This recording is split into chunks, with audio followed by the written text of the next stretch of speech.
आज की जो स्टोरी है वो 2 भाइयों की है। इनमें से जो एक भाई है वो प्रॉपर्टी डीलिंग का काम करता है और जो दूसरा भाई है वो फ़ॉरेन में पढ़ाई वगैरह कर रहा है और बिज़नेस वगैरह भी थोड़ा बहुत उसका सेटअप हुआ हुआ है। पढ़ाई उसकी कंप्लीट ही होने वाली है। तो ये जो दूसरा वाला भाई है जो फ़ॉरेन में था, ये आया हुआ है इंडिया। जब ये इंडिया आया है इसे मतलब किसी ने फ़ोन करके बुलाया था कि इसका जो भाई है, ये जो मतलब प्रॉपर्टी डीलिंग का काम करता था, ये हॉस्पिटल में है और वो भी मेंटल हॉस्पिटल में। मतलब अभी पागल खाने गया नहीं है बट हॉस्पिटल में ही है अभी। मतलब कंप्लीटली पागल नहीं है बट स्टार्टिंग है उसकी।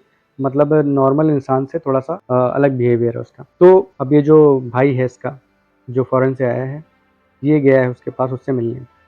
ये उससे मिला और ये जो इसका भाई है जो यहाँ मेंटल हॉस्पिटल में है, जो प्रॉपर्टी डीलिंग का काम करता था, ये थोड़ा-सा पागलों जैसा बिहेव भी कर रहा है उसके साथ, उसको पहचान नहीं पा रहा है, उससे कुछ और बोल रहा है, अजीब-अजीब बातें कर रहा है। तो इसको समझ में नहीं आ रहा है कि इसके साथ हुआ कैसा? उसने सोचा कि अभी मतलब उसने ये सोच रहा है वो, डॉक्टर से भी बोल रहा है कि अभी मेरी कुछ दिन पहले तो बात हुई थी, कल-परसों भी मेरी बात हुई थी भैया से, तब तो सब कुछ सही था और बिल्कुल सही थे वो इतने तेज़ दिमाग वाले थे, वो इतने स्मार्ट थे। तो अचानक से ये क्या हो गया उनके साथ? ये चीज़ें उसको समझ में नहीं आ रही थी और ये यहाँ पे आए कैसे? इनको किसने यहाँ पे एडमिट कराया? जब उसने डॉक्टर से पूछा कि मेरे भाई को यहाँ पे किसने एडमिट कराया है, तो उन्होंने बताया कि ये जो शहर है, यहाँ के काफ़ी रिच और इन्फ्लुएंशियल लोगों में से एक सेठ जी हैं। तो उनका कुछ उसने नाम बताया था शायद रायचंद जी ऐसा कुछ नाम बताया था उसने। तो जो रायचंद जी थे उन्होंने इसको एडमिट कराया था यहाँ पे और ये जो था भाई था जो अभी फ़ॉरेन से आया था, ये गया है उनके पास रायचंद जी के पास। अब ये रायचंद जी के पास गए हैं और उनसे जाके इसने पूछा है कि मेरे भाई आपके लिए काम करते थे, मतलब रिसेंटली मुझे पता चला कि आपके लिए काम करते थे और आपने उनको वहाँ पे मेंटल हॉस्पिटल में भर्ती कराया, उनकी ये हालत हुई कैसे? तो ये पूछा उसने। तो उसने कहा कि मैं बताता हूँ। फिर उसके बाद रायचंद जी ने बताया कि तुम्हारे भाई से मैं कुछ दिन पहले एक पार्टी में मिला था। काफ़ी अच्छी पार्टी थी, शहर के जाने-माने लोग आए हुए थे वहाँ पे, तो वहीं पे मैं मिला था उससे। और मेरी एक प्रॉपर्टी है, मेरे एक गाँव में, जहाँ मेरा गाँव का घर है, जहाँ का मेन वो रहने वाला था, तो वहाँ पे उसकी प्रॉपर्टी थी। तो उसने कहा कि ठीक है, रायचंद जी ने कहा चलिए ठीक है, आपका इतना ही मन है, अगर आपको लगता है कि आप ये काम कर सकते हैं तो आप कर लीजिए, मैं आपको 25% दूँगा। 25% बहुत बड़ा अमाउंट होता है और वो प्रॉपर्टी भी थी वो करोड़ों की थी। तो उसने सोचा कि ठीक है, जो इसका भाई था, तो उसने बोला कि ठीक है। फिर उसके बाद ये जो था भाई जो था, ये जो मेंटल हॉस्पिटल में इस टाइम भर्ती है, ये चला गया वहाँ पे जो इनका गाँव था, गाँव की जो प्रॉपर्टी थी, जो हवेली थी, वहाँ पे ये गया। अब वहाँ पे जब ये गया तो वहाँ पे इसको नौकर जो था, नौकर को पहले ही मालिक ने, रायचंद ने फ़ोन करके बता दिया था रायचंद जी ने कि मैं एक फ्रेंड को भेज रहा हूँ और उसको वहाँ पे आपको देखभाल करनी है और उसको वहाँ पे क्योंकि चाबियाँ-वाबी सब उसी नौकर के पास थी तो उन्होंने कहा कि उसका ध्यान रखना है। तो इसका भाई वहाँ पे चला गया है। नौकर ने जब पूछा कि आप यहाँ क्यों आए हैं? तो इसके भाई ने बताया कि मैं यहाँ पे हवेली खरीदने आया हूँ। तो उसने नौकर ने भी वहाँ पे उसको सलाह दी कि आप यहाँ से चले जाओ ये वो। उसने कहा अरे तुम्हारे मालिक ने मुझे भेजा है तो तुम्हें क्या दिक्कत है? तो उसके बाद जब उसने सुना कि मालिक ने भेजा है उसकी बात भी हो गई थी। तो उसने कहा चलो ठीक है। तो उसने उसको रहने दिया, उसकी देखभाल करी, थोड़ा बहुत खाने-पीने का जो भी इंतज़ाम करना था वो किया उसने। फिर उसके बाद उसने कहा कि आपको कोई ज़रूरत हो तो आप बताइएगा। फिर उसके बाद रात में ये जो था ये जो इसका भाई था दारू-वारू, शराब-वराब ये वहाँ पे पी रहा था, वहाँ पे रखी हुई थी ऑलरेडी, तो वहाँ पे पी रहा था और फिर उसके बाद उसने ये जो नौकर था इससे कहा कि कुछ इंतज़ाम करो किसी लड़की वगैरह का, तो उसने कहा कि नौकर ने, "अरे! आप ये कैसी बातें कर रहे हैं और मैं मालिक साहब की शिकायत कर दूँगा," ये सब। फिर उसके बाद वो वहाँ से चला गया और इसने कहा, "अरे! जाओ," ये जो इसका भाई था इसने कहा, "चल मतलब बेकार हो तुम यार, किसी काम के नहीं हो।" ऐसा बोला उसने, फिर उसके बाद वो आराम से शराब-वराब पी के सो गया। रात में वो काफ़ी गहरी नींद में सो रहा था। रात के 12 या 1 बजे के बीच उसके कान में आवाज़ें पड़ी कुछ घुंघरू की। पायल घुंघरू जो होते हैं, तो उसकी आवाज़ पड़ी उसको कान में और फिर उसके बाद ये नींद इसकी खुली। जब काफ़ी देर तक आवाज़ें लगातार आती रहीं, पहले तो उसने थोड़ा-सा तकिया-वकिया लगाने की कोशिश की, मतलब कान बंद करने की कोशिश की ताकि आवाज़ ना सुनाई दे, लेकिन फिर भी आवाज़ आ रही थी। तो उसके बाद फिर जब काफ़ी देर आवाज़ कंटिन्यू हुई, तो उसने सोचा ये आवाज़ कहाँ से आ रही है? तो फिर वो उठा देखने के लिए। फिर जब ये उठा है, ये खिड़की पे आया तो वहाँ पे उसने देखा कि एक लड़की, काफ़ी सुंदर लड़की है और काफ़ी जो बंजारे टाइप की ड्रेस होती है ना, उस टाइप की ड्रेस में वो काफ़ी सुंदर लड़की है और वो वहाँ पे आ रही है, मतलब जा रही है, वहाँ पे लालटेन एक पकड़े हुए है वो और वो वहाँ से जा रही है और उसकी स्पीड बहुत ही नॉर्मल है और रोती हुई आ रही है वो लड़की। अब इसको ये लड़की देखने में तो काफ़ी सुंदर थी, उसको लगा कि शायद नौकर से मैंने कहा था तो उसने हो सकता है इस लड़की को मेरे लिए लेके आया हो। वो उसको देख ही रहा था लड़की को। फिर उसके बाद देखते-देखते उसके वो जो गेट था, दरवाज़ा, पहले मैंने बताया ये खिड़की से देख रहा था उसको। फिर उसके बाद ये दरवाज़ा जो था वो अपने आप खुल गया और वो जो लड़की थी वो धीरे-धीरे जो लालटेन लिए हुई थी और रोती हुई थी, वो धीरे-धीरे आगे बढ़ी। जब वो आगे बढ़ी, मतलब दरवाज़ा पहली बात तो कैसे अपने आप खुल गया। फिर उसके बाद उसके भाई ने उस लड़की से पूछा, तुम्हें उस नौकर ने ही भेजा? नौकर का कुछ नाम था, उसने कहा तुम्हें उसने ही भेजा? तो उसने कहा, उस लड़की ने कोई रिस्पॉन्स नहीं किया। फिर उसके बाद जब वो लड़की अंदर आ गई, दरवाज़ा बंद हो गया और मतलब उसको समझ नहीं आया ये जो इसका भाई था। और वो जैसे ही उसके पास गया, उस लड़की के पास, ये जो भाई था, ये जैसे ही उसके पास गया, वो जो लड़की थी एकदम डरावनी उसकी शक्ल हो गई और वो एक धुएँ के गुबार में वो बदल गई। और फिर उसके बाद उसने जाके ऐसे-ऐसे गोल-गोल घूमने लगी है वो पूरे कमरे में। फिर उसके बाद ये जो था इसका भाई, इसके बिल्कुल होश उड़ गया और ये भागने लगा बचने के लिए, बचाने के लिए इधर-उधर चिल्लाने लगा और ये जाके वहाँ पे तख़्त पे बैठ गया जाके। और फिर उसके बाद ये चिल्लाने लगा काफ़ी कस के और इसकी हालत, मतलब होश इसने खो दिया, ये पागल उसी टाइम हो गया। फिर उसके बाद ये जो नौकर अब जब आया होगा तो नौकर ने इसको देखा और फिर नौकर ने इसको बताया ये सारी चीज़ें, मतलब जो मालिक था रायचंद, इसको बताया। फिर उसके बाद रायचंद जी इसको लेके गए और वहीं हॉस्पिटल जो था, मेंटल हॉस्पिटल, उस शहर का काफ़ी फेमस, वहाँ पे उसने उसको भर्ती करा दिया, एडमिट करा दिया। तो ये चीज़ें उसने बता दी इसके भाई को, जो फ़ॉरेन से आया था, उसको इसने, रायचंद ने सारी चीज़ें बता दी कि मैंने ऐसा किया। फिर उसके बाद अब ये जो भाई था, इसने कहा कि कुछ उसके साथ हवेली में ही हुआ है, इस हवेली में ही कुछ बात है, तो मैं जाके वहाँ पे पता लगाता हूँ। अभी जो भाई था इसका, ये भी, इसने भी बोला है कि मैं आपसे परमिशन लेना चाहता हूँ कि आप जो आपका गांव है, जो प्रॉपर्टी है, जो हवेली है, मैं वहाँ पे रुकना चाहता हूँ। मैं देखूँ वहाँ पे ऐसी क्या चीज़ है जिसकी वजह से मेरा भाई पागल हो गया है। तो उसके बाद उसने कहा, मना किया पहले तो उसने कि यार तुम्हारा भाई पागल हो गया, वहाँ पे मैंने सुना ही है कि काफ़ी दिक्कत है, वहाँ पे कोई रह नहीं सकता है और मर जाता है और तुम्हारा भाई पागल हो गया, ये सारी चीज़ें। लेकिन उसने बोला कि मेरा भाई पागल हो गया, अब तो मैं वहाँ पे जाऊँगा ही। तो उसने कहा ठीक है। अब जब ऐसे उसने इंसिस्ट किया तो रायचंद जी ने कहा ठीक है। फिर रायचंद जी ने उसको, फिर जो नौकर था उसको बता दिया था कि ये एक मेरा दोस्त आएगा। फिर वही सेम चीज़ हुई कि ये इसका जो भाई था, जो फ़ॉरेन से आया था, ये चला गया अपने भाई के साथ क्या हुआ था, मतलब इसके भाई के साथ ये क्या हुआ था ये जानने के लिए कि उस हवेली में ऐसा क्या है। तो ये इसलिए चला गया वहाँ पे और इसका इन सब चीज़ों में बिल्कुल भरोसा था नहीं। बट जब वहाँ के लोगों ने ऐसा बोला हुआ था तो फिर ये इसके मन में थोड़ा डाउट था कि यार क्लियर हो जाएगा, मैं जाऊँगा तो वहाँ पे पता चल जाएगा क्या है क्या नहीं है। तो ये चला गया वहाँ पे। अब ये जब गया है वहाँ पे, फिर उसके बाद नौकर से मिला है। फिर नौकर ने पूछा कि आप यहाँ क्यों आए, तो उसने बताया कि मैं खरीदने आया हूँ। फिर उसके बाद उसने मना किया है कि आप यहाँ चले जाओ। फिर उसने बताया कि तुम्हारे मालिक ने भेजा है। यही सारी चीज़ें हुई। फिर उसके बाद ये उसने रुकने दिया वहाँ पे उसको और उसके देखभाल करी, उसके खाने पीने का इंतज़ाम किया। अब ये जो इसका भाई, ये काफ़ी हिसाब से शरीफ है। तो इसने शराब-वराब कुछ नहीं पी है और खाना-वाना जो भी वहाँ पे इंतज़ाम हो पाया वो उसने खाया और फिर सो गया।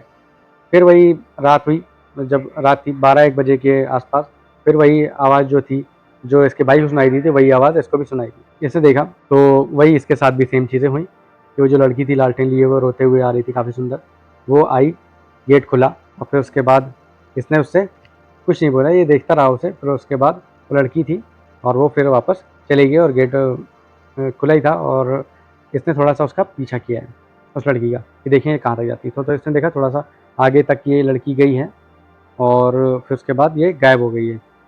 क्योंकि ये थोड़ा-सा लेट निकला था, अपने रूम से बाहर निकला था लेट, क्योंकि ये पीछा करना चाहता था। तो जब तक ये पीछा कर पाता उसके पहले वो लड़की चली गई थी वहाँ से। तो ऐसा हुआ इसके साथ। फिर उसके बाद अगले दिन दिन हुआ तो उसने पूछा नौकर से कि यहाँ पे कौन है, क्या है? नौकर को कुछ नहीं पता इस बारे में। नौकर ने कहा सुना तो मैंने भी है, यही सारी चीज़ नौकर ने बताई, बट मुझे पता नहीं है कौन है। फिर उसके बाद वहीं पे पास में एक कोई क्या कहते हैं, तांत्रिक एक वहाँ पे थी, एक औरत। ये जो इसका भाई था ये अब उसके पास गया है। इसने सोचा कि क्यों ना मैं एक, जब मुझे पता चला है कि यही सारी चीज़ें हैं यहाँ पे, मेरा भाई भी पागल हो गया, तो ये चाहता था, वैसे ये साइंस वगैरह में बिलीव करता था ये इसका भाई, बट उसने सोचा कि ये चीज़ों को एक्सप्लोर करने में क्या दिक्कत है। तो इसलिए तांत्रिक के पास ये चला गया, जो तांत्रिक औरत थी उसके पास चला गया है। उसने इसको बोला है कि तुम ऐसा करना, आज रात उसका पीछा करना कि वो कहाँ जाती है और देखना वो कहाँ जाती है, फिर उसके बाद मुझे बताना और फिर मैं उस हिसाब से फिर मैं पता करूँगी और फिर तुम्हें पता चल जाएगा कि ये क्या है, क्यों हुआ है, ये इसके पीछे की स्टोरी क्या है। ये जानना चाहता था उसका भाई कि मेरे भाई के साथ ये जो हुआ है, वो पागल हुआ है, वो क्यों हुआ है। तो उस लड़के ने कहा ठीक है। अब ये लड़का वापस आ गया है, फिर इसकी रात का वेट कर रहा है ये। फिर रात हो गई, खाना पीना खा पी के फिर वो आराम से लेटा हुआ है, लेकिन आज सो नहीं रहा है। वो टाइम का वेट कर रहा है, उसे पता 12 से 1 के बीच में ऐसा कुछ होगा।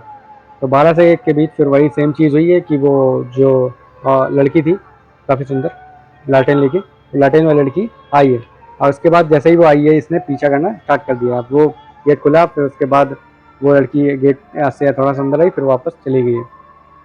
अब वो लड़की और वो जैसे मैंने पहले बताया था वो रो रही थी, तो रोते रोते वो जा ही रही थी, इसने उसका पीछा किया।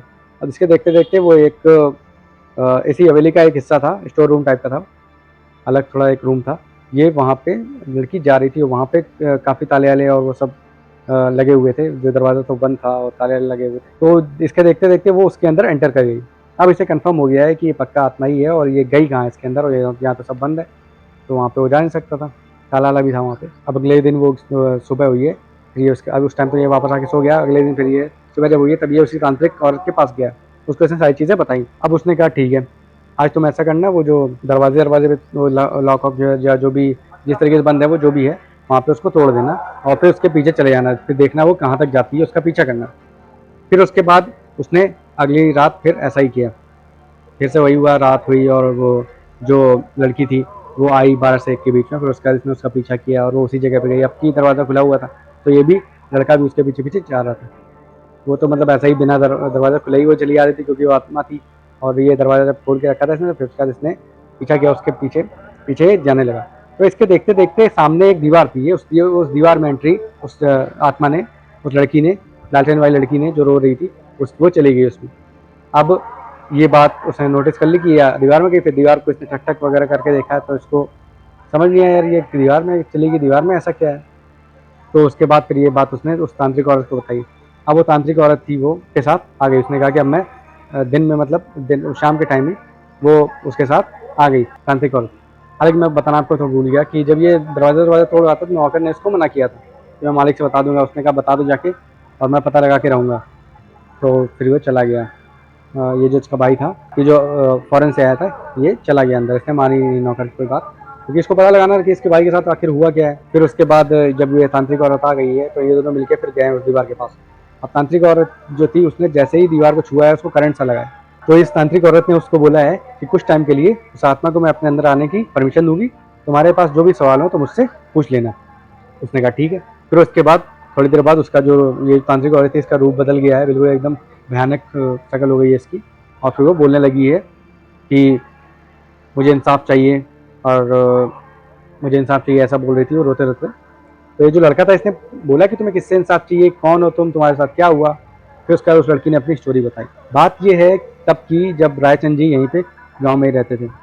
तो रायचंद जी गांव में रहते थे, और ये जो नौकर था ये भी था तब, और एक लड़की थी नौकरानी, गांव की लड़की थी, यही लड़की जो मर चुकी है, जिसकी आत्मा है, ये बता रही सारी स्टोरी। तो ये लड़की इनके यहाँ काम करती थी, काफ़ी सुंदर लड़की थी, और इनके यहाँ फैमिली में कोई था नहीं, रायचंद की फैमिली में। इसकी जो वाइफ थी तो उसकी डेथ हो चुकी थी, और इसका जो बेटा था वो वहाँ पे फॉरेन में रहता था, और शहर में इनका व्यापार वगैरह काफ़ी सही था, लेकिन ये रहते यहीं गाँव में थे उस टाइम तक। तो एक दिन वो रायचंद जी बड़े शौकीन आदमी थे, शराब वराब वो सब काफ़ी पीते रहते थे। एक दिन रायचंद जी शराब पी रहे थे, तो उन्होंने बोला उस लड़की से, वो जो ये जो लड़की स्टोरी बता रही है, काम जो करती थी उनके यहाँ पे, तो उन्होंने इससे बोला कि तुम मुझसे शादी कर लो। तो उसने कहा कि आप कैसी बातें कर रहे हैं, यही सारी चीज़ें, मतलब उसने बोला कि आपकी उम्र इतनी बड़ी है, ये वो यही सारी चीज़ें बताई। उसने बोला कि मैं तुमको बहुत पैसे दूंगा, बट उसने उसको इग्नोर कर दिया, और मतलब रिजेक्ट कर दिया एक तरीके से, और वो वहाँ से चली गई। फिर उसके बाद अगले दिन जब वो काम करने आई, तो जो ये रायचंद जी थे, इन्होंने जो नौकर था, नौकर को इसने पहले ही, रायचंद जी ने पहले ही भेज दिया था शहर अर्जेंट में कि शहर जाओ, तो उस काम बता दिया, उल्टा सीधा काम, कोई काम था नहीं वैसे, लेकिन उसको भेज दिया किसी तरीके से वहाँ से। फिर उसके बाद खुद उस लड़की को, वो जो स्टोर रूम जैसा था जिस रूम में अब ये लोग हैं, मतलब ये जो लड़का है और ये जो तांत्रिक जो औरत है, और ये जो इसकी आत्मा इसी के अंदर है, तो ये जिस रूम में, उसी रूम में उसने बुलाया, और वहाँ पे उस लड़की का रेप किया। और फिर उसके बाद में उसको रियलाइज़ हुआ, जो रायचंद जी थे उनको रियलाइज़ हुआ कि मैंने ये क्या कर दिया, नशे में उसने ये चीज़ें कर दी थी। बट फिर उसके बाद में रायचंद जी वहाँ तक टहलने गए थे, थोड़ा सा बाहर मतलब गए हुए थे उस टाइम पे, क्योंकि नौकर वगैरह कोई नहीं था। फिर उसके बाद उनको आवाज़ सुनाई दी एक चीख की।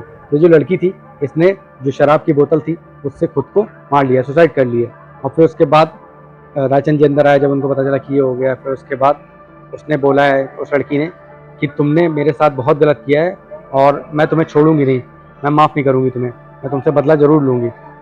ये चीज़ें उसने बोली हैं। बट अब ये जो रायचंद जी थे, इनको थोड़ा सा एहसास हुआ था कि उनसे हुई है गलती, तो उसके बाद उन्होंने सोचा इसको छुपाऊँ कैसे। फिर उसके बाद अब ये जो नौका तो चला ही गया था बाहर, शहर इन्होंने भेज दिया था। फिर उसके बाद इन्होंने कुछ मजदूरों को बुला के वहाँ पे एक दीवार खड़ी करा दी। वहीं पे उसकी जो लाश थी उसको वहाँ पे उसके पीछे रख दिया है ऐसे ही, ना दफनाया ना जलाया, कोई ऐसा नहीं किया। और वहीं पे उसकी लाश वहाँ पे ऐसे ही रख के रहने दी। और वहीं पे जो सारे सबूत थे और भी जो खून वून था वो सब साफ करके, वो कपड़े वपड़े जो थे वहाँ पे, और जो शराब वराब की बोतल थी टूटी फूटी, वो सब चीज़ें उसने वहीं फेंकवा दी। जो ये रायचंद था, उसके बाद जो मजदूर वगैरह जो आए थे वहाँ पे, दीवार बना दी वहाँ पे, उसको उसने खूब सारे पैसे दिए हैं कि ये बात तुम्हें किसी से बतानी नहीं है, नहीं तो तुम्हारे साथ बहुत बुरा होगा, ये पैसे लो और अपना मुंह बंद रखो। फिर उसके बाद रायचंद जी यहाँ पे शिफ्ट हो गए शहर में। उसके बाद से उस हवेली में वो इसी की आत्मा, लड़की थी इसकी आत्मा, वहाँ पे टहलती रहती। तो इस आत्मा ने सारी चीज़ें बताई कि मैं यहाँ पे रहने में थी और तुम्हारा भाई मतलब यहाँ पे आया था, तो वो भी ऐसा कुछ मेरे साथ करना चाह रहा था, इसलिए मैंने उसको मारा नहीं, जान से नहीं मारा है, और वो पागल हो गया। तो ऐसा हुआ। फिर उसके बाद इसने बोला कि तुम्हें इंसाफ कैसे मिलेगा, ये बताओ, मेरा भाई ठीक कैसे होगा। उसने बोला कि तुम्हें मुझे इंसाफ दिलाना होगा, रायचंद जी को यहाँ बुलाना होगा। उस मतलब आत्मा ने रायचंद जी नहीं बोला था, आत्मा ने बोला तुम्हें उस आदमी को यहाँ बुलाना होगा और मैं उससे बदला लूँगी, ऐसा बोला उसने। फिर उसके बाद जब वो तांत्रिक औरत जो थी वो अपने होश में आ गई थी, मतलब जो आत्मा थी वो अलग चली गई थी, उसे उसके अंदर से निकल गई थी। और फिर उसके बाद उसने तांत्रिक औरत जो थी, उसको पता नहीं चल रहा था ना कि आत्मा ने क्या बोला, उसको कुछ पता नहीं था। उसके बॉडी पे वो आत्मा आ गई थी, बट उसको ये नहीं पता था कि क्या हुआ क्या नहीं हुआ, क्या उसने कहा क्या नहीं कहा। तो उसके बाद उसने सारी चीज़ें बताई उसको, इस लड़के ने तांत्रिक औरत को सारी चीज़ें बताई कि उस आत्मा ने क्या क्या बताया मुझे। फिर उसके बाद इसने रायचंद जी को बोला कि आपके घर में कोई नहीं है, कुछ नहीं है, ऐसे ये सब अफवाहें हैं, और आपके घर की डील हो रही है और काफ़ी अच्छी डील मिल रही है, बट एक शर्त है उसको आपकी, मतलब आपको साइन इन करने के लिए जो डॉक्यूमेंट्स हैं, जो कागज़ हैं, उस पर आपको साइन करने के लिए आना पड़ेगा। तो पहले तो उसने थोड़ा मना किया कि यार क्या करूँगा मैं आके, यहीं पे मैं साइन कर दूँगा। उसने कहा लेकिन अर्जेंट में है तो आपको आना पड़ेगा। रायचंद ने कहा कि ठीक है, आना पड़ेगा, चलो कोई बात नहीं, आ जाऊँगा और मैं रुकूँगा नहीं, बस आके साइन इन करके फिर चला जाऊँगा। उसने कहा ठीक है। अब रात में ये रायचंद जी वहाँ पे शाम तक पहुँच गए हैं। अब ये जो लड़का था ये रात होने का वेट कर रहा था कि रात होते ही वो जो आत्मा थी वो फिर आ जाएगी 11-12 बजे, मतलब 12 से 1 के बीच में आती है ना वो। तो उसके बाद जब ये रायचंद जी वहाँ पे थे, रायचंद वहाँ पे था और ये जो लड़का था ये थे, फिर वो छन-छन की आवाज़ आई है।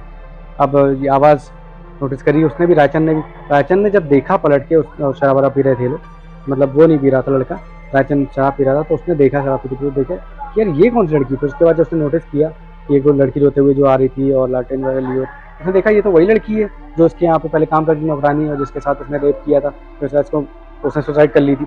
ये जो लड़का था इसने पुलिस को भी बुला लिया था और दीवार वहाँ पे तोड़ दी गई है। मतलब रायचंद ने उसको बोला, लड़की बोल रही थी मैं तुम्हें सजा दिलाऊंगी, यही सारी चीज़ें बोल रही थी, बट उसने कहा कोई सबूत नहीं है इस बात का कि क्या हुआ, कि मैंने ही तुम्हें मारा, यही सारी चीज़ें। फिर उसके बाद ये जो दीवार मैंने बताया, दीवार के बाद ये लोगों ने तोड़ दी, और जो पुलिस थी, पुलिस ने आके वो लाश बरामद कर ली वहाँ से, जो आत्मा, मतलब जो अब आत्मा थी लड़की की, उस लड़की की लाश इन लोगों ने बरामद कर दी। मतलब लाश के अब इतना टाइम हो गया था उस बात को, तो हड्डी वगैरह थी वहाँ पे और उसके कपड़े वगैरह थे वहीं पे, और वो बोतल वोतल, वो सारी चीज़ें जो उसने बताई थी। तो ये सारी चीज़ें इस लड़के ने पुलिस को बता दी हैं।